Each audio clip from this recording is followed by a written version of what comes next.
Tuhan Yesus, kami datang di awal tahun ini meskipun bukan minggu pertama di tahun 2017, kami datang sekali lagi komitmen mempersembahkan hati. Beri kami yang hati dan roh yang mudah diajar, agar kami dalam proses belajar untuk berjalan dengan Engkau, melakukan kehendak-Mu,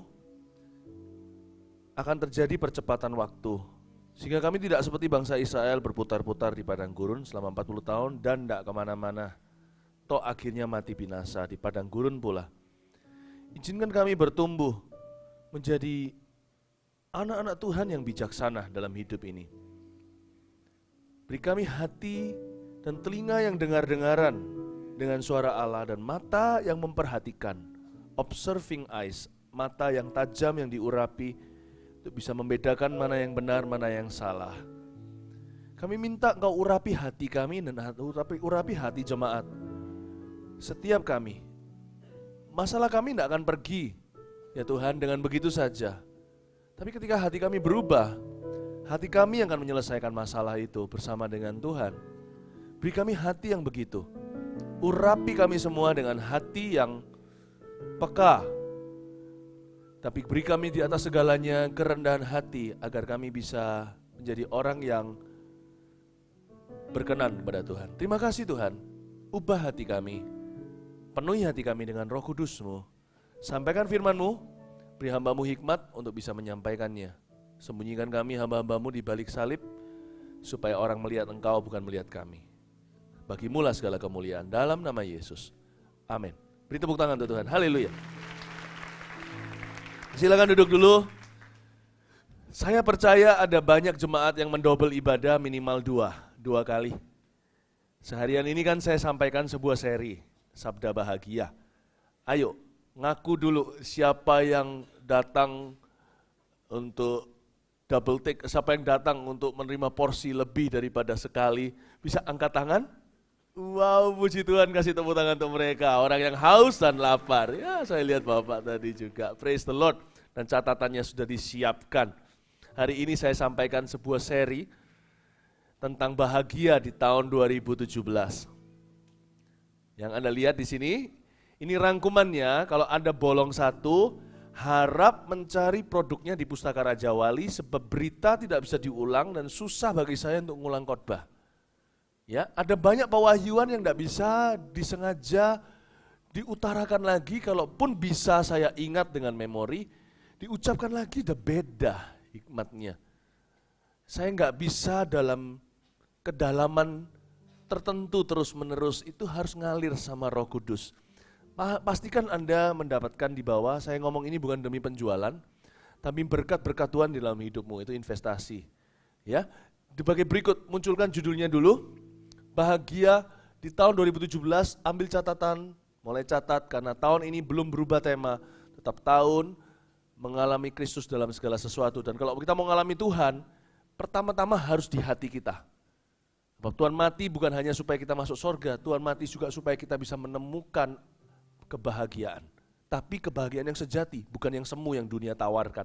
Karena itu di kebaktian 1 tadi saya sampaikan, bagaimana bahagia dalam kekurangan. Oh, lupa, kita baca ayatnya dulu aja supaya Anda ngerti. Ini maksudnya, ini kok bisa supaya nanti temanya bisa masuk akal gitu loh. Kita baca dulu di Matius pasal 5. Buka dulu ya, nanti dimunculkan lagi rangkuman tadi. Matius pasal 5. Anda sudah menemukan ayat 1-6. Judulnya khotbah di bukit ucapan bahagia.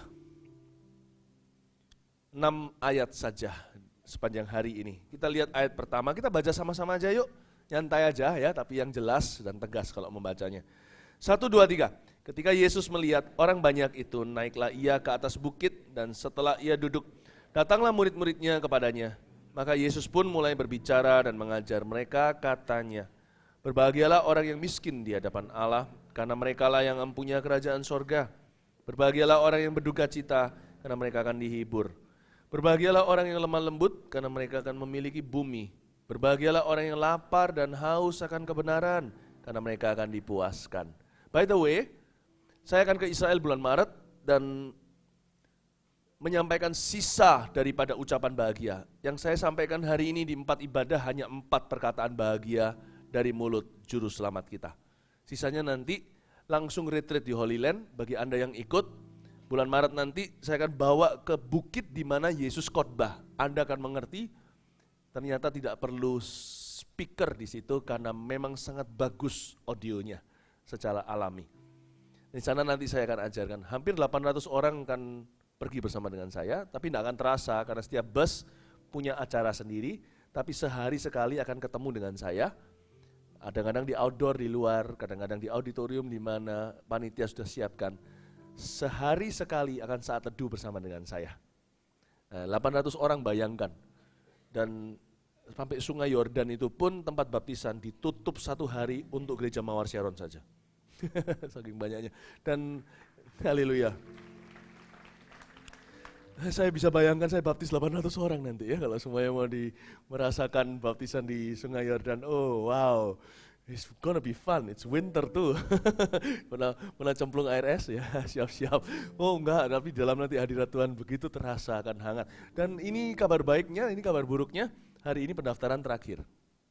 Kalau yang mau pergi masih ragu, masih mikir-mikir, Anda cuma punya waktu sampai akhir ibadah ini atau selesai kebaktian. Cepat daftar. Jangan ditunda, today close registration. Ya, kalau Anda yang belum bisa pergi nggak apa-apa, doakan kami doakan Anda juga dari sana. Oke, kembali lagi ke Sabda Bahagia. Sekarang Anda bisa mengerti kenapa Kebaktian 1 apa yang saya sampaikan adalah dari berbahagialah mereka yang miskin di hadapan Allah. Ternyata kekayaan materi bukanlah yang terutama. Karena mereka yang mempunyai sorga, makanya itu saya ajarkan di kebaktian pertama bagaimana kita bisa bahagia sekalipun dalam kekurangan. Saya berikan tips sederhana gimana bisa mengubah kekurangan menjadi kelimpahan secara instan. Nah, untuk lebih mengertinya Anda harus dapatkan sendiri, dengarkan langsung. Saya tidak bisa ceritakan lagi. Ya, kebaktian 1. Saya jelaskan di situ. Gimana yang sedikit bisa terasa banyak, sedangkan yang orang yang punya segala sesuatu yang banyak merasa tidak punya apa-apa atau alias kekurangan. Semua tergantung cara pandang. Saya jelaskan cara pandang Tuhan. Ini akan merevolusi happiness in your life. Ini akan heighten atau meningkatkan, memaksimalkan kenikmatan. Ada satu karunia yang kita semua harus miliki. Jarang orang punya itu. Termasuk konglomerat pun tidak tentu memilikinya. Karena mereka bekerja seperti lembu, tidak tahu untuk apa. Karunia itu adalah karunia menikmati. Oh my goodness. Bagian 1 tadi saya jelaskan dan jabarkan itu. You have to listen to it yourself. Harus mendengarkan sendiri. Dapatkan nanti di bawah. Bagian 2 saya sampaikan. Bagaimana bahagia dalam penderitaan. Nah, saya jelaskan penderitaan dari kacamata atau sudut pandang kekekalan. Mengapa kita mengalami hal-hal yang buruk di hidup ini. Kenapa kita juga tidak exempt from suffering, atau orang percaya juga tidak luput dari kesengsaraan, tapi beda hasil akhirnya. Nah, saya jelaskan di sana hal-hal yang praktis, saudara. Di kebaktian yang ketiga sebelum ini tadi saya sampaikan tentang berbahagialah orang yang lemah lembut karena mereka yang memiliki bumi, berarti bahagia, bagaimana bahagia dalam mengalah. Saya jelaskan mengalah tidak sama dengan kalah. Dan mengapa yang kita mengalah, di area apa kita jangan ngalah. Saya jelaskan berkat orang ngalah itu apa. Wah, fun tadi. Di kebaktian yang ketiga tadi saya juga tunjukkan SMS pembicaraan saya dengan orang yang nabrak mobil saya. Di kebaktian ketiga tadi. Saya jelaskan contoh-contoh sederhana, saya ini praktisi firman. Saya bukan teori belaka.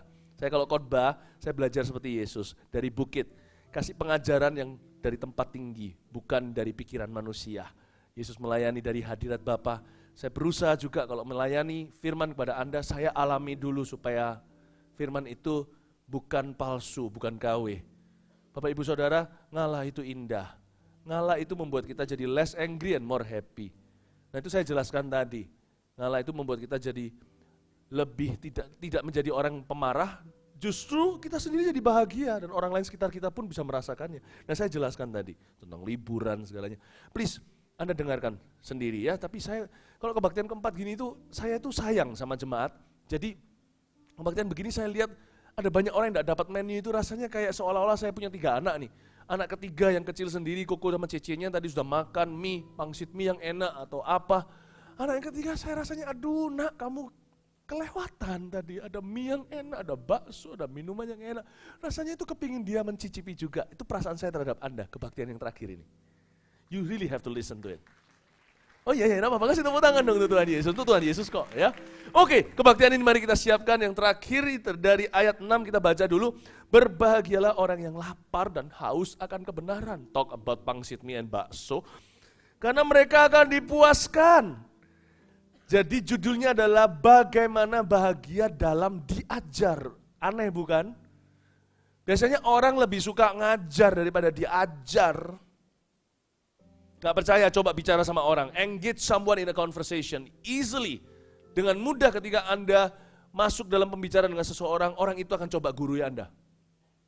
Lebih banyak pembicara di hidup ini daripada pendengar. Mau cerita kayak apa yang bagus, dokter mana yang atau obat mana yang manjur, pokoknya cerita, dia mau gurui, pokok rasanya banyak wise men atau orang yang merasa dirinya berhikmat di dunia ini. Semua mau ngajari sesuatu. Padahal loh, bahagia sesungguhnya itu diajar. Itulah sebabnya kalau kita lihat sekarang, orang besar, orang dewasa, lalu dia kelakuannya nggak baik atau buruk, atau dia kurang sopan. Seringkali kita sebut dia orang yang kurang ajar. Atau dengan tepatnya, ini anak siapa ya, kurang diajari kok kelakuannya begini, betul nggak? Dunia aja tahu, dalam bahasa kasar mereka, bahwa seseorang yang berkelakuan seperti itu, biasanya entah kurang diajari atau tidak punya kesempatan yang cukup untuk belajar. Entah papa mamanya kurang ajari dia, atau dianya yang kurang belajar dari mereka secara sengaja, atau mereka antara papa, mama, dan anak kurang ada waktu untuk proses pembelajaran itu. Makanya namanya kurang ajar. Padahal sukacita sesungguhnya itu dalam proses belajar mengajar itu terlebih di bagian diajar. Makanya itu di sini Tuhan Yesus berkata, bahagia kamu kalau kamu haus dan lapar untuk diajari kebenaran. Bahagia kamu. Bahagia. Ini bukan sekedar duduk di bangku pendidikan SD, SMP, SMA, bahkan kuliah. Ini bicara tentang kebenaran, bukan teori, bicara tentang kebenaran soal kehidupan yang sekarang dan kehidupan yang akan datang. Ini bicara tentang learning about life. Sebuah sikap hati yang Yesus ajarkan di sini, bahwa kita harus selalu menemukan sukacita untuk belajar sesuatu yang baru dari Tuhan maupun orang lain. Berbahagialah orang yang punya hati dan roh yang mudah diajari. Mau tahu nggak orang yang tidak bahagia adalah orang yang seperti apa? Orang yang defensif. Pernah nggak ketemu sama orang? Diberitahu langsung defensif. Iya aku tahu. Loh, kalau aku tahu, kalau udah tahu ngapain aku beritahu? Saya paling nggak mempan ngomong sama orang, kalau baru saya ngomong 2 kalimat, kalau memang dia butuh pendidikan. Saya pernah ketemu anak muda seperti itu, angkuhnya luar biasa sekali. Saya baru ngomong 2 kalimat, saya juga orang muda loh. Paling enggak saya lebih tua dari dia. Bukan masalah usia, tapi pengalaman. Pengenalan lah, pengalaman sih nomor 2. Banyak orang tua merasa dirinya punya pengalaman, udah makan asam garam, makanya asam urat. Makanya bodrik semuanya. Enggak, saya sih enggak pernah merasa saya lebih mengenal. Tapi kalau saya share sesuatu pengenalan yang Anda enggak punya, contohnya saya ajari, saya pernah ngomong sama anak muda gitu, baru ngomong 2 kalimat, langsung bilang, ya aku tahu. Nggak enak, ngomong 2 kalimat, ya aku tahu. Lah terus kalau kamu sudah tahu, ngapain tanya sama aku? Orang yang gitu itu enggak bahagia. Karena dia merasa dia harus membuktikan diri. Dia itu orang yang kaku, uptight. Orang yang harus jaim, jaga image, yang harus pasang topeng, yang harus memastikan orang lain berpikiran tinggi tentang dirinya. Orang gitu tidak bahagia. Orang gitu tuh sebenarnya orang yang sangat, bahasa Ibraninya sumpek sekali. Hatinya itu loh, stuffy. Hatinya itu pasti merasa, tidak plong gitu, orang gitu. Tidak plong. Berbahagialah kamu kalau hatimu mudah diajari. Nggak bahagia kamu kalau kamu sok tahu. Kata Alkitab begitu. Sebuah sikap ya, yang harus kita pelihara.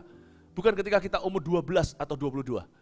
Sikap yang harus kita bawa sampai umur 72 sampai 90. Ini adalah sikap.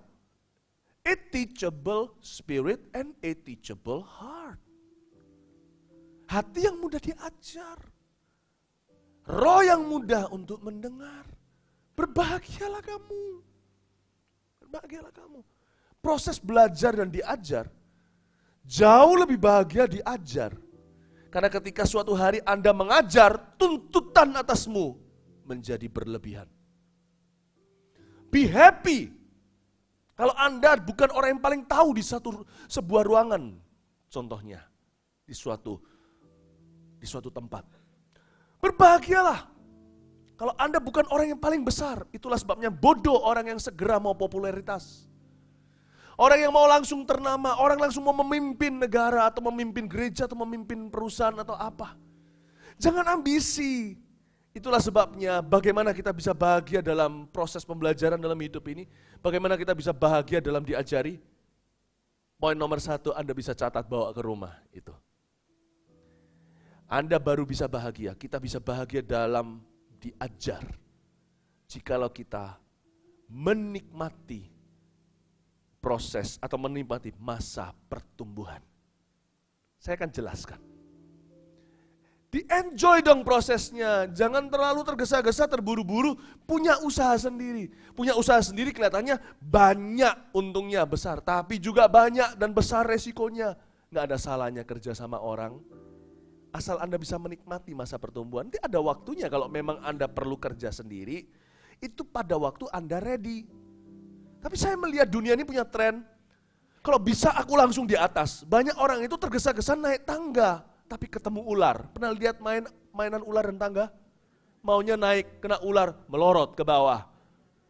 No, don't rush it. Don't rush promotion. Jangan tergesa-gesa promosi.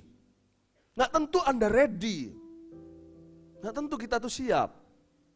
Nikmati jadi anak kecil. Meskipun mungkin sekarang sudah umur 42 kayak saya. Nikmati kalau Anda itu jadi bukan jadi lakon tapi jadi pemeran, pembantu. Nikmati kalau Anda bukan jadi hero tapi jadi sidekick. Sidekick atau apa? Sidekick, ya. Nikmati gitu loh kalau Anda bukan menjadi the star atau bintang utamanya. Nikmati tempat kedua. Terimalah pengajaran ini dari anak kedua pula, saya anak kedua. It's okay to come second place. Saya tidak ajari ini untuk Anda tidak berambisi loh, jangan salah loh ya. Kalau Anda lihat hidup saya bukan orang yang mudah menyerah. Kalau Anda tahu saya orangnya bukan ambisi tapi bervisi. Dan saya kalau berlari, kalau Anda tidak kuat ngos-ngosan, jantung rohanimu bisa copot di tempat kalau tidak bisa lari secepat saya. Saya bukan orang yang pesimis, supaya Anda tahu kalau belum kenalan, halo, nama saya Philip Mantova, dan saya tidak pernah menargetkan perkara kecil di hidup saya. Saya hanya mau setia di dalam perkara sederhana. Target saya perkara besar. Tapi izinkan saya memberitahu kepada Anda bahwa sebelum Anda jadi besar, kita jadi besar, nikmati dulu masa kanak-kanak. Makanya kalau ada orang juga yang menjadi troublemaker, yang membuat masalah, seringkali orang komentar tentang dia masa kecilnya kurang bahagia. Nikmati kalau Anda dikecilkan orang. Nikmati kalau Anda tidak diremehkan, tidak dianggap, tidak diajak foto, tidak ditanyain nasihat. Nikmati semua proses pertumbuhan itu masa-masa indah. Enjoy it. Enjoy it. Don't rush for fame, don't rush for success. Dunia ini kan begitu, sukses dulu. Nanti ngomong nanti. Kalau Tuhan enggak. Tuhan tuh lapis legit, setiap lapisnya legit, setiap lapisnya manis. Setiap lapisannya itu ada kemanisannya. Enjoy saudara. Enjoy. Paulus berkata waktu aku kecil, Korintus 13. Aku berbicara seperti kanak-kanak. Tapi nanti ketika aku dewasa, aku tinggalkan sifat kanak-kanak itu. Aku sekarang melihat dengan remang-remang atau buram pada kaca, seolah-olah nanti aku akan berhadapan muka dengan muka. Tapi dari ayat itu seringkali dipakai bahwa nubuatan akan berakhir, kasih saja yang tinggal. Tapi ayat itu saya bisa tangkap sesuatu, dari spion tidak kelihatan. Kalau saya baca Alkitab selalu saya melihat sesuatu yang seringkali orang tidak mudah melihatnya. Saya melihat ini, Paulus bisa jadi rasul segede itu, berdampak seperti itu. Mau tahu gimana? Dia bisa sukses dan tidak jatuh. Itu karena masa kecilnya cukup di dalam Tuhan. 14 tahun dia di tanah Arabia, tidak dikenal siapa-siapa, hanya belajar. Dia belajar dulu awal-awal di bawah Gamaliel, hukum Taurat, tapi setelah dia bertobat, dia belajar di bawah Barnabas. Akan datang harinya ketika dia mengatasi Barnabas, dia berada sebagai pemimpinnya. Lihat awal mula Barnabas yang memimpin, tapi setelah itu, Paulus di setiap kota, Pauluslah juru bicaranya. Dialah penentu arah. Makedonia ada yang dada-dada, dia tahu harus ke sana. Enjoy it. Kalau Anda bisa enjoy di level sini, percayalah saya, Anda tidak akan forever di level sini. Anda pasti akan ke sana. Nanti waktu ke sana, semua kangen kan? Aduh, ketika susah kerja, apalagi ketika dalam masalah, enak ya zaman sekolah. Karena itu yang sekolah. Bukan jangan cepat-cepat lulus, luluslah tepat waktu. Tapi yang sekolah, jangan berandai-andai, susah unasnya. Enak ya orang yang kerja ngomong yang sama kok. Enak ya sekolah, sesusah-susah sekolah. Setuju Bapak Ibu? Lebih gampang daripada kerja. Betul nggak? Nikmati, enjoy. Bujang juga sama. Bujang ngenes apalagi itu, seringkali kena tipu. Enak ya kalau udah kawin ya. Orang kawin banyak bilang, enak kalau aku bujang ya. Kawin sama orang begini. Hayo, jangan bilang betul enggak, jangan begitu. Nanti kalau istrinya dengar di sebelah yang suaminya. Nikmati single itu. Wah, ada yang amin lagi. Yeah, I pray you forever single. No, jangan. Enjoy. Jangan maunya married. PH. Bukan pH balance, tapi pasangan hidup yang balancein aku. No, when you're married, there will be more responsibility. I'm a happy married person, I'm a happy married husband. Saya sangat bahagia. Baru nih sebelum naik sini tadi, saya teks sama istri saya.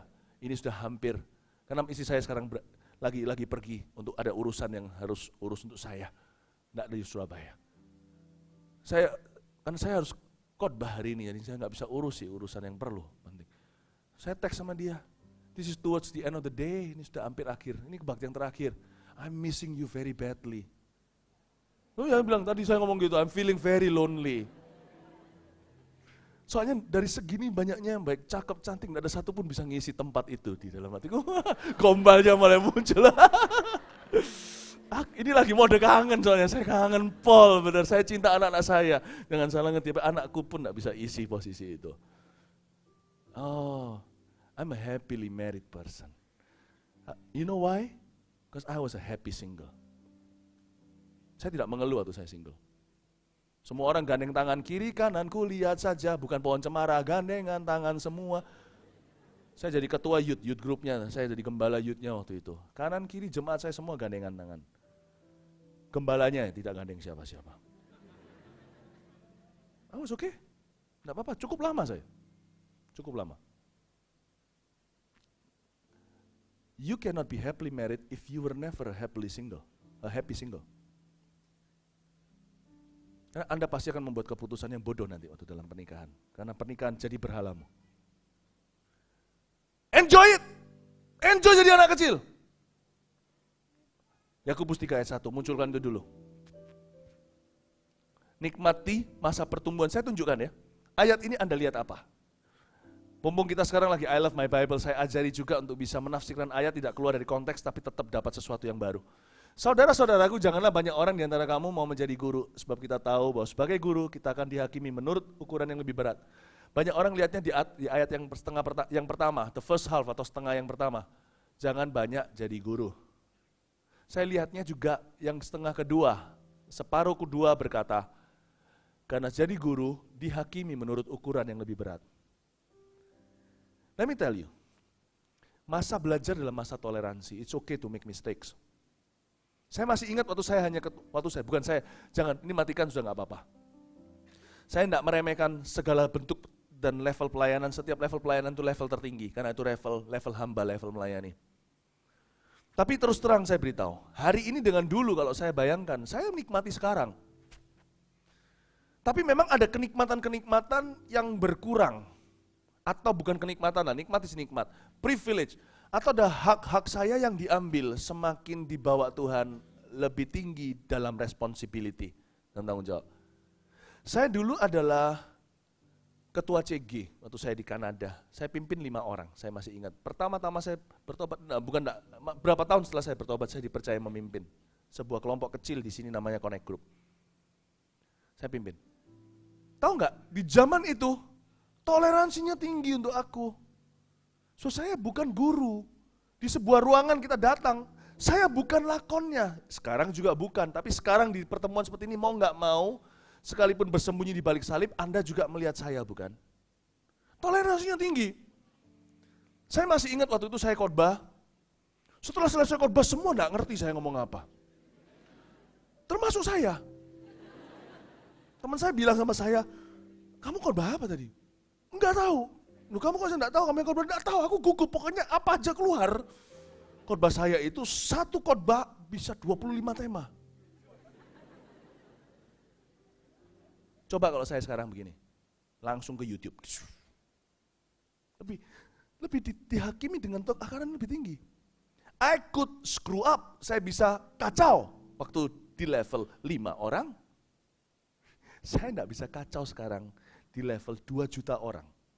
Di sosial, 2,5 juta orang di sosial media saya. Saya enggak bisa. Paham maksud saya? Ketika saya berada di dalam sebuah ruangan, saya bukanlah pemimpin tertinggi atau bukan yang paling responsibel atau paling tanggung jawabnya terutama. Saya pernah sekali mengucapkan sesuatu, saya membuat perumpamaan, tapi secara teologi bukan salah, tapi kurang kuat. Saya di Vermak, didatengin sama beberapa orang, kakak-kakak rohani saya beritahu, Philip, sebenarnya gini loh, maksudmu itu gini, aku tahu, tapi cara kamu menyampaikannya bisa disalah ngerti. Coba sekarang saya salah ngomong.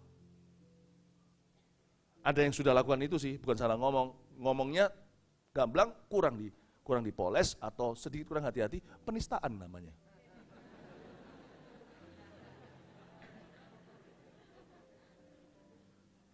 Terus terang, dipakai Tuhan itu selalu manise. Dipercayai orang lebih besar itu indah, luar biasa. Tapi ada satu privilege, ada satu yang namanya hak yang semakin berkurang. Yaitu toleransi semakin menipis. Ada satu titik you just cannot fail, cannot afford to fail. Seperti orang yang lagi konser kelas dunia, lalu tiba-tiba kalau latihan nggak apa-apa, kalau konser sekolah. Gini loh, kalau kita tuh fail di area ini tertentu, jangan terpukul, terlalu terpukul. Isan, hayo isan kau. Satu gunung masih ada gunung yang lebih tinggi. Kadang-kadang kalau kita sudah pernah nggak? Saya dulu pernah, itu saya bisa miserable sekali waktu saya dulu masih TK, sekolah di Darmo, di daerah Darmo satelit situ, zaman itu. Semua orang nyanyi, in the morning, semua gini kan. Itu pun saya pikir 1 bulan, karena saya paling takut untuk tampil di depan. Lalu tahu nggak, ketika semua orang berkata, ketika itu kan bahasa Inggris, waktu itu sekolah bahasa Inggris itu keren gitu. Oke, turn to the right. Begitu, sudah selesai nih nyanyinya, semua pergi ke sana. Saya 1 orang, right and left nggak bisa bedain. Turn to the right, saya pergi ke left. Ketemu sama orang ketawa, wah, teman-teman dan pengunjung juga, para orang tua ketawa. Itu saya pikirin 6 tahun. Sampai saya kelas 6 itu saya terus malu. Saya enggak mau ke Darmo satelit, Darmo Permai itu. Sekarang kalau noleh ke belakang, lucu. So what kalau gua buat kesalahan? No big deal. Aku TK kok. Tapi anak TK merasa kalau dia salah, berakhirlah dunianya. Kiamat sudah. Betul atau enggak? It's okay lah. Di level itu Anda hanya bisa melihat segitu. Nikmati saja termasuk nikmati kesalahanmu. Asal kau belajar dari itu. Jangan pikiri terus. Karena level ini suatu hari kalau Tuhan bawa, kalau Anda setia, Anda bisa move on, lanjut. Anda bisa nikmati belajar pembelajaran itu dan terus mudah diajar dan terus maju pikiranmu. Anda terus belajar dari kesalahan yang ada, memperbaiki diri dan segalanya sekali. Anda percayalah, suatu hari Anda menoleh ke belakang ketika dibawa lebih tinggi dan Anda merasa, salah itu tadi ngapain gua pikiri ya? Betul nggak? Betul nggak? Kalau saya dulu juga pernah sekali saya khotbah. Saya khotbah pertama di Indonesia, itu di sebuah persekutuan ibu-ibu. Ngeri, mendingan saya khotbah di depan para penyamun daripada ibu-ibu. Susah, sebagai orang umur 18 tahun, tampan lagi. Nah, saya bukan 18 itu saya, saya 19 tahun. Saya datang ke Surabaya, pulang ke sini untuk liburan, saya khotbah. Saya masih ingat bahasa Indonesia saya nggak bagus waktu itu. Jadi waktu saya bicara sedikit dan ibu-ibu itu intimidasi. Kalau pas saya sharing itu, lihatnya itu dari atas bawah kepala ke bawah kaki. Kayak cari menantu gitu loh. Begitu terus. Jadi orang itu rasa gemetar, grogi, padahal cuman berapa puluh ibu-ibu. Kekuatannya seperti berlaksa-laksa. Lalu setelah itu karena saya gugup juga, bahasa kurang bagus, gugup lagi. Jadi ketika saya bicara satu kalimat, nunggu berapa detik baru bisa lanjut lagi. Ibu-ibu nunggu. Dan saya paling malu ketika sudah selesai, saya akhiri khotbah cuma setengah jam. Lalu saya akhiri, mari kita semuanya tutup kepala. Ketawa semuanya. Salah, saya masuk, saya tundukkan mata. Wah, salah tambah salah. Mari kita masuk dalam dosa. Waduh, mati aku.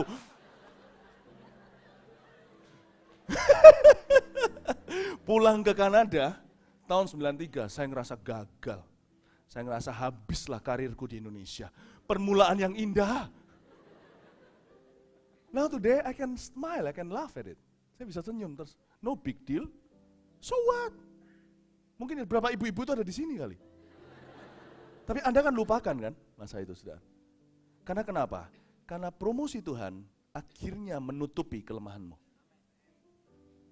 Hari ini saya bisa salah ngomong ini sekarang, sekalipun 2,5 juta.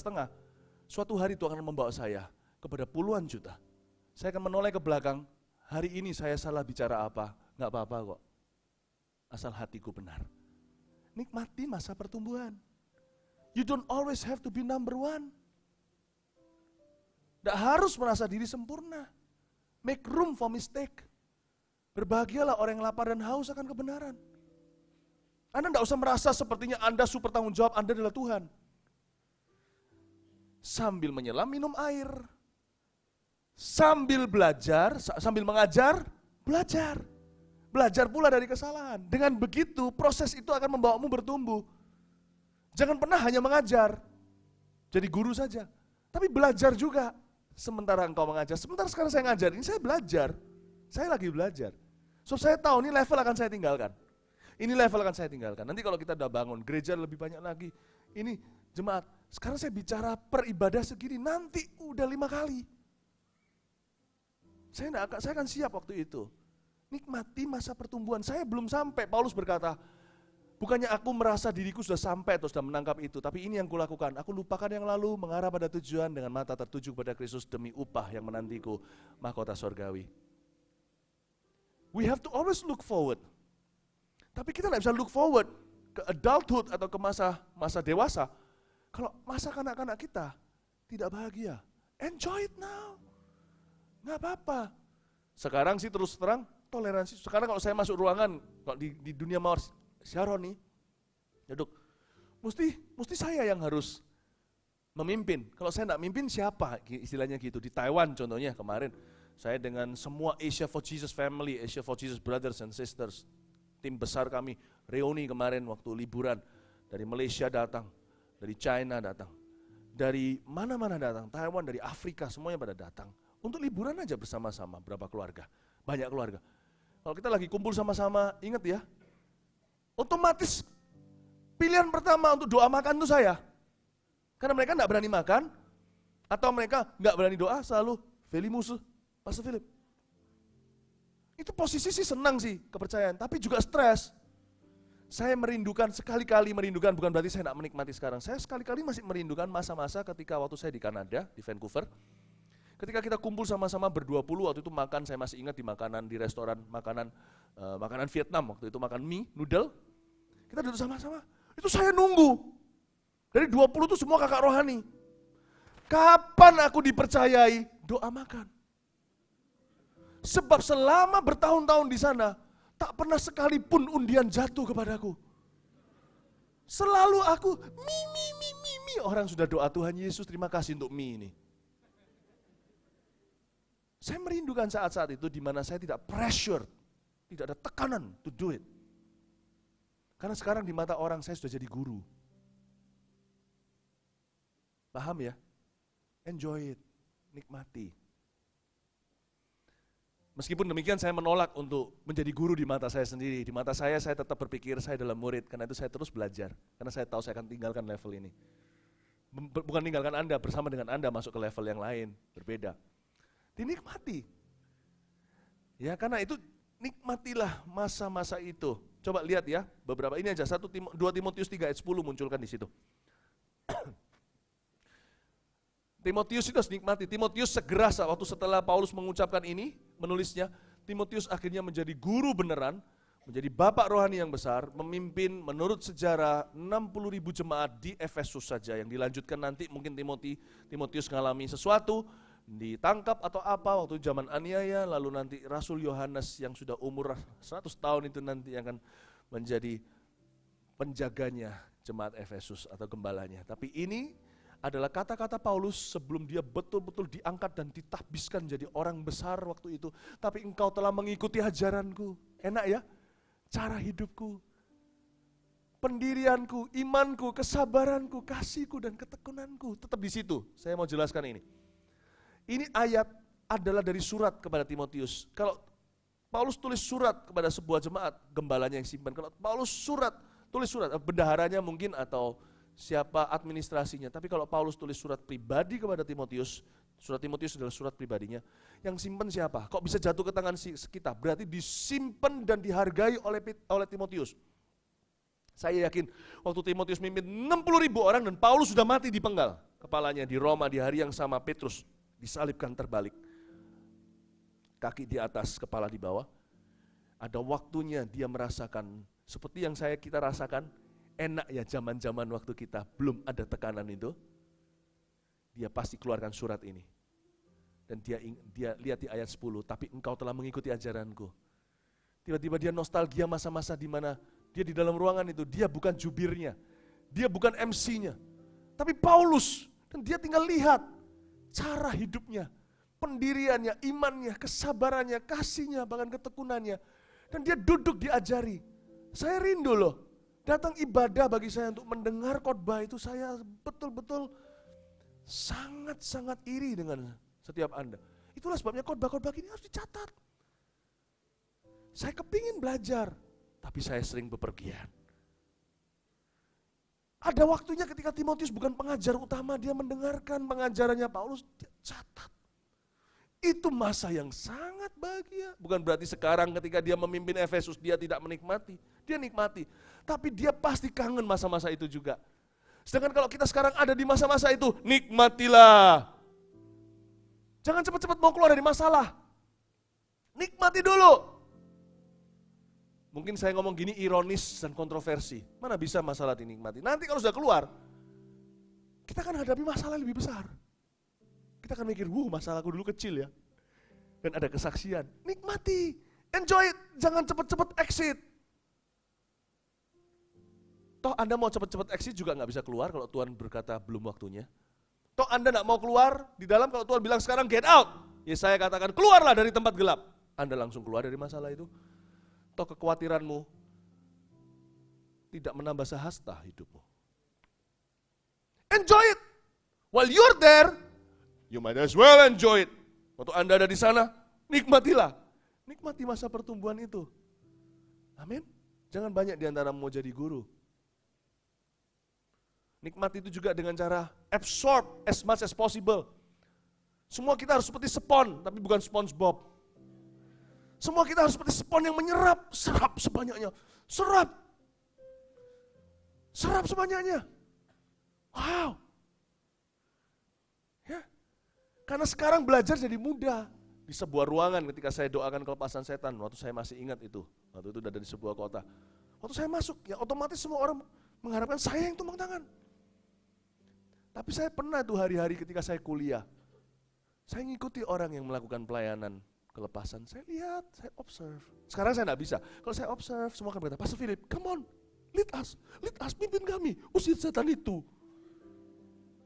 I have no more that opportunity in most places. Saya enggak punya.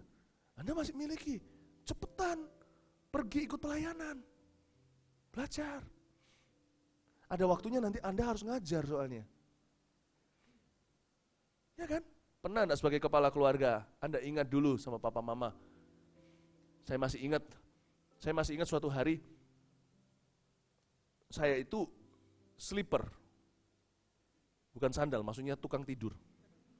Saya jam tertentu tidur. Jadi papa saya itu baik. Saya seringkali pergi ke tokonya, toko beliau, ke toko kami, lalu saya di situ tertidur. Jadi saya itu enggak tahu apa-apa, tiba-tiba bangun sudah waktunya sekolah. Saya tidur itu diangkat sama papa, sama mama saya. Ya mungkin diseka, dia apa, enggak tahu. Pokoknya saya taunya jadi gitu loh. Besok pagi bangun, udah seger, tinggal mandi, gosok gigi, langsung pergi, langsung ke sekolah, ambil tas semuanya, enak. Saya juga kangen saat-saat itu, mau tidur, ya tidur, nanti ada yang take care aku. Sekarang kalau saya lakukan itu, ya apa nak, kalian siap? I cannot now. Saya pastikan anak-anak tidur dulu semuanya. So enjoy it when you are a child. Don't grow too fast, ya, don't grow too fast. Forever be my babies. Begitu maksudnya. Itulah sebabnya anak kecil, anak muda apalagi, gak usah berkata, mama mau apa, mau ngatur-ngatur, aku udah gede tahu. Mau cepat gede, cepat tua sekalian. Cepat mati. Jangan cepat-cepat mau gede, enjoy it. Nikmati. Itulah bahagianya dalam diajar, di usia belajar. Dan saya tidak berkata usia atau pendidikan sekolah. Saya bicara tentang sikap hati yang selalu bisa menikmati. Nikmati proses pertumbuhanmu. Dan absorb, serap sebanyak mungkin. Ketika Anda harus menjadi pembuat keputusan utama, belajarlah, jangan diam aja bengong. Ketika orang lain membuat keputusan untuk Anda main HP dan main game sendiri seperti orang yang tidak ada di dunia itu. Taruh, perhatikan, observing eyes dengan mata yang memperhatikan. Gimana orang tua membuat keputusan, learn. Kalau ada khotbah gini, learn. Ambil catatan, catat. Learn. Observe. Jangan nganggur. Menikmati itu bukan berarti bengong sendiri, menikmati itu bukan berarti nganggur, menikmati itu bukan berarti melamun. Itu hampa, bukan nikmat, bukan bahagia. Nikmati itu berarti cherish the moment, hargai momen itu, yang nanti akan susah kembali. Belajar, tangkap, serap, sebanyak dan semaksimal mungkin. Itu yang disebut berbahagia orang yang haus dan lapar akan kebenaran. Serap. Belajar, catat, tangkap, simpan. Berbahagialah orang yang haus dan lapar. Amin. Saya lihat banyak anak-anak itu punya orang tua yang luar biasa. Tapi saya lihatnya kasihannya juga selalu orang tuanya lagi dia enggak observe. Dia enggak pernah menghargai bahwa learning moments atau masa-masa belajar itu akan tidak selamanya di situ. Sibuk game sendiri. Belajar. Taruh. Lihat papa. Lihat mama. Lihat gembala. Lihat bosmu. Lihat tuanmu, majikanmu, atasanmu. Perhatikan. Jangan cuma yang baik, yang buruk pun perhatikan. Buruk pun perhatikan. Bedanya orang pintar dengan orang bijak apa? Orang pintar belajar teori. Dapat sarjana. Sarjana 2, 3, PhD, profesor segala. Saya tidak menghina. Kalau Anda dapat profesor, S2 segalanya, Anda orang pintar. Jangan berhenti di sana. Orang bijak itu di sini. Orang bijak belajar dari kelebihan dan kesalahan orang lain. Lebih pintar daripada orang pintar. Orang bijak Tidak perlu dia alami sendiri, baru dia belajar. Dia lihat orang lain dan berkata, itu bisa aku hindari. Orang bijak bisa jadikan sukses orang lain, dia tangkap dan dia proses di sini. Dia proses di hatinya. Dan dia bisa pakai orang lain punya kelebihan sebagai batu loncatannya untuk melebihi orang itu. Itu orang bijak. Orang yang menikmati masa pertumbuhan adalah orang yang bisa menangkap, jadikan kanan kirinya sekolah Roh Kudusnya. Tahun 2017, yang lebih berhasil bukan orang yang berusaha lebih keras. Tahun 2017 ini janji Tuhan. Orang-orang yang dipromosikan Tuhan adalah orang-orang yang punya hati untuk mudah diajar dan cepat menangkap. Always learn from other people's mistakes. Tahun ini, saya tidak mau masuk dalam kesalahan yang sudah di-recording oleh orang lain. Ngapain aku record album yang sama dengan dia? Tahun 2017 ini adalah tahun percepatan.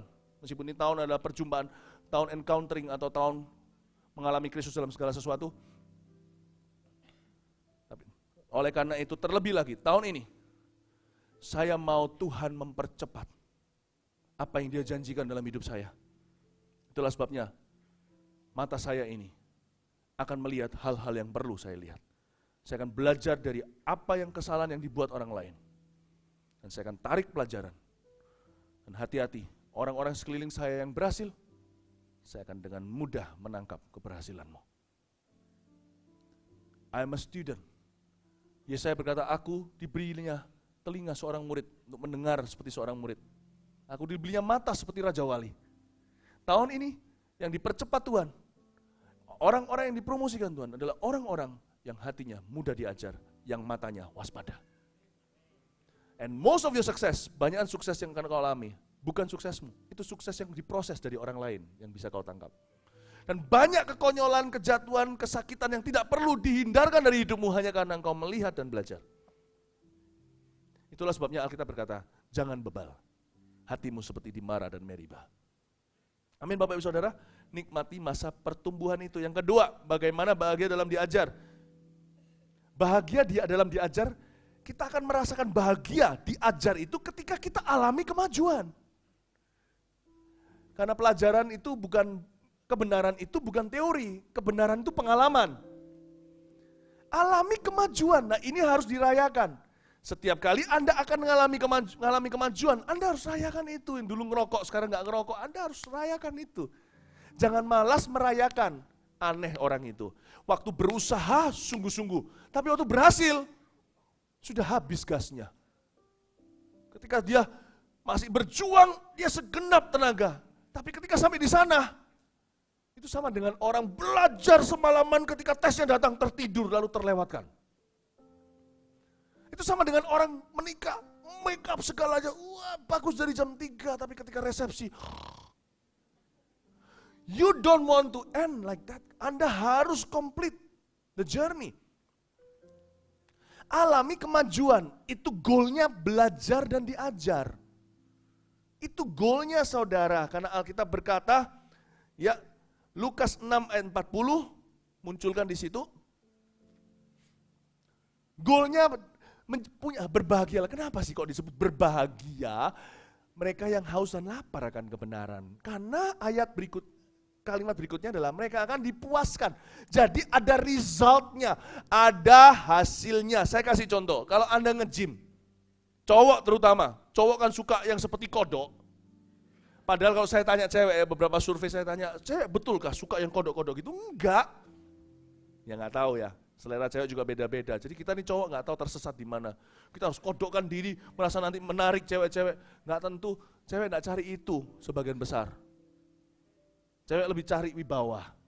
Nggak tentu itu dari badan yang seperti Katak dan Arnold Schwarzenegger, saudara. Tapi ya nggak apa-apa sih. Tapi kita cowok terus terang nih, di dunia cowok nih kita bicara nih. Ya, kita latihan. Padahal kita lihat foto-foto binaraga, udah biasa. Tapi aneh, kita yang tanggung-tanggung ini loh, berotot yang enggak, kurus ya sudah lewat. Saya juga pernah kan angkat besi, saya pernah lihat foto buku saya Before 30 yang warna putih yang lama sekali, itu saya buffy. Coki pernah berkata, waktu itu Philip buffy ya, besar. Iya zaman-zaman itu saya nge-gym. Zaman-zaman itu saya six pack, not one whole pack. Saya pernah six pack, sekarang ya oke. Ya. Wah saya latihan, gede sih nggak seberapa, tanggung, apalagi orang Asia, nggak pakai steroid mana bisa. Jadi kalau sudah jadi sedikit, biasanya habis dipompa, setengah jam pertama kelihatan ototnya, tapi setelah itu kalau besok enggak dipompa, enggak dirutin lagi, lusa kembali semula. Tapi apa yang membuat kita ini tergila-gila? Kalau itu badan kita yang berubah, kalau kita alami kemajuan. Ada perasaan puas di dada seorang pria ketika melihat, wah keluar ototnya. Jadi suka pakainya yang ketat-ketat. Atau dibuka kita lihat, wah. Di depan kita ada majalah binaragawan, enggak menarik. Kita yang tanggung-tanggung ini, kodok pun belum jadi. Masih sedikit kayak ayam dan bebek. Itu pun sudah bangga-bangga. Why? Karena itu badan kita sendiri, ada kepuasan tertentu, tersendiri. Why? Badan kita sendiri. Enggak percaya? Coba kitik-kitik sendiri. Enggak keri kan? Enggak geli kan? Coba orang lain. Karena itu badan sendiri. Paham maksud saya? Paham itu? Saya mau beritahu satu hal. Tidak ada kepuasan ketika Anda terapkan apa yang Anda diajarkan. Lalu Anda alami kemajuan. Ada kepuasan batin. Itulah sebabnya kebenaran bukan teori tapi pengalaman. Wow, aku mengalami perubahan. Karena aku haus dan lapar akan kebenaran, aku dipuaskan. Ada perasaan puas ketika melihat diri sendiri berubah. Karena itu hidupmu. Padahal perubahanmu dibandingkan dengan perubahan orang lain mungkin tidak seberapa. Tapi engkau rayakan perubahan kecilmu itu. Karena itu adalah hidupmu. Ada kepuasan batin yang tak terhingga. Seperti seseorang yang belum binaraga. Sedikit ototnya keluar karena dipompa. Dia sudah merasa dirinya besar di dunia, sudah juara. Saya mau beritahu. Demikian pula orang yang haus dan lapar kebenaran itu. Di mana fulfillment-nya, perasaan bangganya. Ketika apa yang dia pelajari mengubah hidupnya. Dia merasa, wow, I can change. Itulah sebabnya bahagia dalam diajar terletak pada alami kemajuan. Jangan pernah Anda cuman kepuasan dengar firman, bukan mendengarnya. Tapi ketika Anda melakukan dan Anda melihat hasilnya. Itulah sebabnya sebuah khotbah tidak bisa mendatangkan sukacita sampai dilakukan. Amin. Haus dan lapar akan kebenaran itu tidak berhenti sampai mendengar soalnya. Haus dan lapar akan kebenaran itu, karena kebenaran itu adalah pengalaman, kebenaran itu bukan teori, haus dan lapar akan kebenaran, baru bisa disebut bahagia kalau rasa haus dan lapar akan kebenaran itu sampai titik melakukan. Bahagia. Bayi sebenarnya di mana-mana wajahnya sama. Saya diberitahu seorang dokter anak, dia beritahu seringkali kalau bayinya baru keluar lalu, persis mama, persis papa enggak ya? Itu hanya karena sungkan, kayak mama, kayak papa. Mama papanya sudah tidak bisa berpikir dengan lurus, matanya sudah tidak objektif. Terus terang loh ya, kalau papa atau mama kayak bayi baru lahir, jelek pasti papa mamanya. Bayi kalau lahir, metot. Semua bayi kelihatan sama, kalau bukan anak sendiri coba lihat, apa bedanya? Tapi anak sendiri rasa beda bukan? Kenapa? Karena Anda yang melahirkan. Orang gak suka anak, lihat anaknya sendiri lucu, padahal dari dulu lihat anaknya gak pernah lucu-lucu itu. Apa yang kau lahirkan berharga buatmu. Ketika kebenaran itu melahirkan perubahan, kebenaran itu melahirkan pengalaman, menandakan kemajuan, berbeda, wow. Anda akan merasa wow, dipuaskan dan merasa tidak sia-sia selama ini haus dan lapar. Saya dengar waktu di FKA, di mana waktu itu saya waktu ke Taiwan, FKA 70 orang ikut sama saya tahun 2010 FKA 1 di Taiwan, Taipei. Ada salah satu yang orang yang hadir. Waktu dia doakan orang, tuli mendengar. Wow, padahal dari dulu tuli mendengar yang didoakan di FKA sebelumnya dia juga suka cita. Tapi sampai dia sendiri doakan, padahal dia merasa dia bukan apa-apa. Di sini juga bukan pemimpin, tapi kecipratan berkat. Kena karena 70 orang pergi, bukan puluhan ribu jemaat Mawar Sharon. Setiap orang dipurapi berlebih-lebih, berdobel-dobel. Mewakili seluruh jemaat yang gak bisa hadir, hanya mendoakan dari jauh. Ketika dia doakan, si tuli sembuh. Dia berkata, wow, nangis aku bisa dipakai Tuhan, lalu kesaksian waktu saat teduh. Waktu mission trip kan selalu ada saat teduhnya. Pertanyaan saya, FKA sebelumnya ada orang tuli di sebelahnya dia didoakan orang? Dia senang, ya haleluya, tapi senangnya itu senang. Tapi yang ini kayak kaget, terkejut. Wow, kenapa? Karena dia yang dipakai Tuhan. Tangannya yang diletakkan, kesembuhan. Anda tidak akan pernah tahu sukacitanya menangkan jiwa, sampai Anda memenangkan satu. Anda tidak akan pernah tahu sukacitanya menyembuhkan orang, ketika sampai seseorang sembuh, kau doakan. Itulah sebabnya haus dan lapar akan kebenaran tidak berhenti di pengetahuan. Sampai Anda alami. Punyalah goal. I love my Bible, Anda pelajari. Itu untuk Anda alami. Bukan hanya untuk diketahui. Karena kepuasan kita terletak pada pengalaman itu. Alami kemajuan. Saya berdoa agar firman Tuhan merevolusi pernikahan Anda yang dulu hambar, sekarang akan menjadi romantis, menjadi dekat. Anda akan lihat papa berubah, Anda akan lihat suami Anda berubah, istri Anda berubah, anak Anda berubah. Itu adalah goalnya. Amin Bapak Ibu Saudara? Amin? Ya, kita sekarang lihat yang terakhir, bagaimana bahagia dalam diajar. Yang ketiga, kalau Anda sudah mahir di dalam pengalaman itu diulang-ulang, bertubi-tubi, berkali-kali, maka lama-lama itu menjadi keahlian, oke? Menjadi keahlian. Apa yang Anda alami sekali, lalu konsisten berkali-kali, lama-lama jadi keahlian. Karena itu saya sebut nomor 3, bahagianya diajar ada terletak di sini. Anda akan menerima sebuah warisan dari kebenaran itu. Terima warisan. Orang disuruh bantu mamanya bikin masakan, tapi karena dia masak terus dari kecil, pulang sekolah dia masak, karena mamanya anaknya banyak, muncul terus, akhirnya dia buka restoran. Apa yang bermula hanya sekedar sebuah kemajuan dalam memasak karena membantu mama, berubah menjadi warisan dan resep rahasia. You have to know something, kebenaran itu akan mengalami evolusi. Kalau penciptaan tidak evolusi, semuanya itu penciptaan jadi. Tuhan tidak pernah menciptakan manusia itu dari kerah. Tapi kalau kebenaran yang ditransferkan dalam bentuk keahlian itu akan evolusi, berubah dari pengetahuan jadi keahlian. Terima warisan. Lukas 10 ayat 28, 38 sampai 42, seseorang yang rindu belajar dan menikmatinya. Ketika Yesus dan murid-muridnya dalam perjalanan tibalah ia di sebuah kampung, seorang perempuan yang bernama Marta menerima dia di rumahnya. Perempuan itu mempunyai seorang saudara yang bernama Maria. Maria ini duduk dekat kaki Tuhan dan terus mendengarkan perkataannya. Tunggu sebentar di sana, tahan sebelumnya. Ini bukan berarti Maria malas loh ya, zaman itu semua wanita bekerja, paling tidak di rumah, karena dulu belum ada wanita karir. Nah, Maria ini di kakinya, belum. Maria ini di kakinya Tuhan, kembali. Ayat 38. Maria ini di kakinya Tuhan. Sementara Marta kerja, kayaknya Maria tidak bertanggung jawab. Bukan. Maria ini cuma mengerti ketika Tuhan pada waktunya belajar, ya gini, Maria ini menempatkan diri tepat waktu. Dia punya karunia untuk menikmati proses pertumbuhan itu. Bukan berarti dia malas, di lain waktu dia kerja. Cuman Marta tak pernah kunjung mengerti bahwa diajar itu nikmat. Dia maunya pokoknya sumbangsi. Please learn tahun 2017 ini. Anda akan menang. Mazmur 23 tetap di sini ya, enggak usah dibuka juga. Anda akan menang perang lawan musuh-musuhmu bukan karena senjatamu, bukan karena strategimu, tapi karena hidangan yang Anda makan. Ia menyediakan hidangan bagiku di hadapan lawanku. It's you will fit yourself to win, not fight yourself to win. Anda akan makan sampai menang, bukan perang sampai menang. So it's how you absorb things, bagaimana Anda memperhatikan sesuatu dan belajar yang mempengaruhi gimana kau berperang dan menang. Makanya itu pepatah di dunia mengatakan itu dari Alkitab sebenarnya. Not only work hard, but work smart.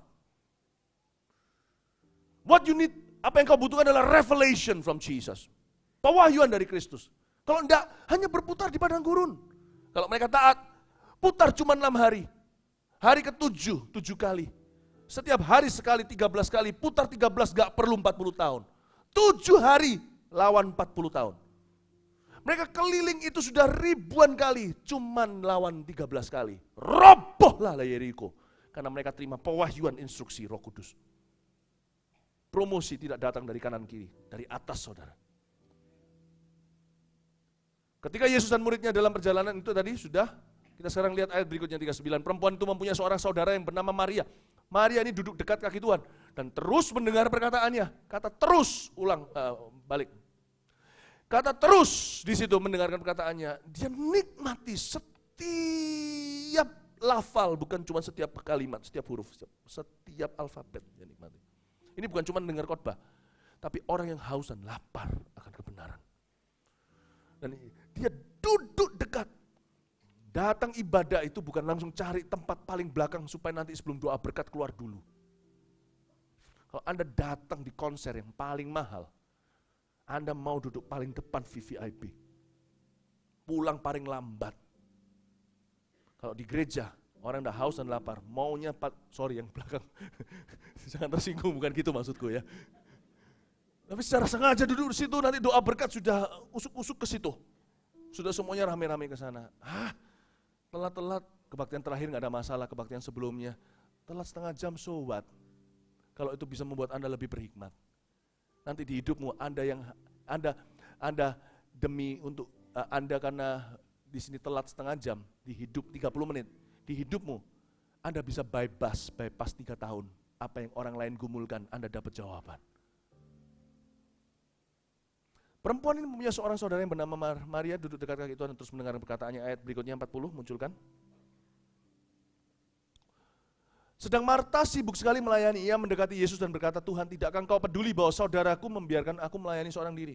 Suruhlah dia bantu aku. Tapi Tuhan menjawabnya, Marta, Marta, engkau khawatir dan menyusahkan diri dengan banyak perkara. Tetapi hanya satu saja yang perlu. Maria telah memilih, garis bawahi, bagian yang terbaik. Diajar. Hati yang mudah diajar.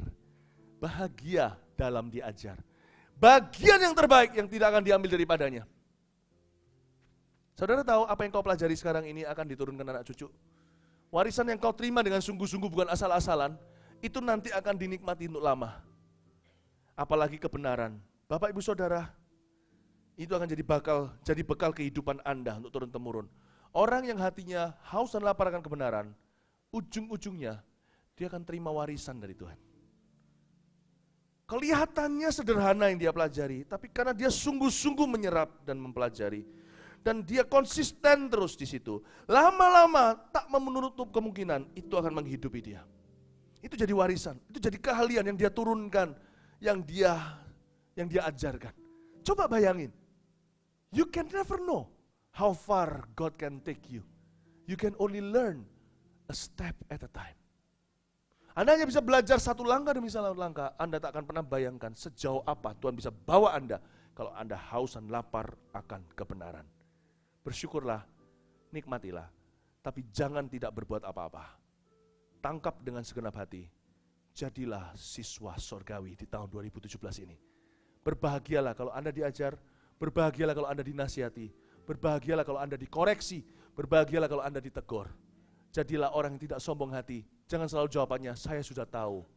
Atau defensif, aku tidak begitu. Belajar terima dulu, resapi seperti Maria, simpan di dada. Siapa tahu suatu hari, seperti Maria menjadi orang yang begitu berperan dalam kehidupan Tuhan. Anda akan begitu berperan di dalam pekerjaan Tuhan. Bukan hanya pelayanan, tapi juga di dalam dunia kerjamu, Anda akan dipakai oleh Tuhan, luar biasa. Itu harapan kami di tahun 2017 ini, seluruh jemaat Mawar Sharon betul-betul bahagia menikmati setiap level di mana dia berada. Dan saya doa agar Anda menjadi kepala dan bukan menjadi ekor di society ini. Haleluya, beri tepuk tangan bagi Tuhan. Mari kita semua bangkit berdiri. Praise the Lord. Wah, haleluya. Thank you Jesus. Ya, nyanyi lagu apa? Boleh. Tertuju padamu segenap hidupku, kan padamu. Mari bimbing aku masuk rencanamu, bimbing aku masuk rencanamu untuk membesarkan kerajaanmu. Ku mau mengikuti kehendak-Mu ya Bapa. Ku mau selalu menyenangkan hati-Mu. Mataku tertuju padamu. Mataku tertuju padamu. Segenap hidupku ku serahkan padamu. Bimbing aku masuk rencana-Mu, masuk rencana-Mu, untuk membesarkan kerajaan-Mu. Oh, ku mau mengikuti kehendak-Mu ya Bapa. Ku mau selalu menyenangkan hati-Mu. Ku mau mengikuti, ku mau mengikuti kehendak-Mu ya Bapa. Ku mau selalu menyenangkan hati-Mu. Ku mau mengikuti, ku mau mengikuti kehendak-Mu ya Bapa. Ku mau selalu menyenangkan hati. Sekali lagi, ku mau mengikuti kehendak-Mu ya Bapa. Mengikuti kehendak-Mu ya Bapa. Ku mau selalu menyenangkan hati-Mu. Ku mau selalu menyenangkan hati-Mu. Ku mau selalu menyenangkan hati-Mu. Ku mau selalu menyenangkan hati-Mu. Glory to God. Haleluya. Haleluya. Mari kita angkat tangan kita. May God bless you. You're coming in and you're going out. Biar Tuhan memberkatimu, keluar masukmu, keluargamu, pekerjaanmu, pelayananmu, segenap hidupmu. Memberimu kesehatan ilahi, memberimu segala penggenapan janji. Biar Tuhan menyertai jemaat ini. Dan biar Tuhan selalu memberi telinga dan hati yang dengar-dengaran dengannya. Hati yang peka, telinga yang mau menerima nasihat dan teguran. Biar Tuhan menjadikanmu lebih dari sekedar pintar, menjadi bijaksana, dimulai dari takut akan Tuhan. Terimalah berkat dari Allah Bapa, Putra, Roh Kudus di dalam nama Yesus Kristus. Yang percaya katakan, haleluya, amin, amin. Selamat malam, Tuhan berkati.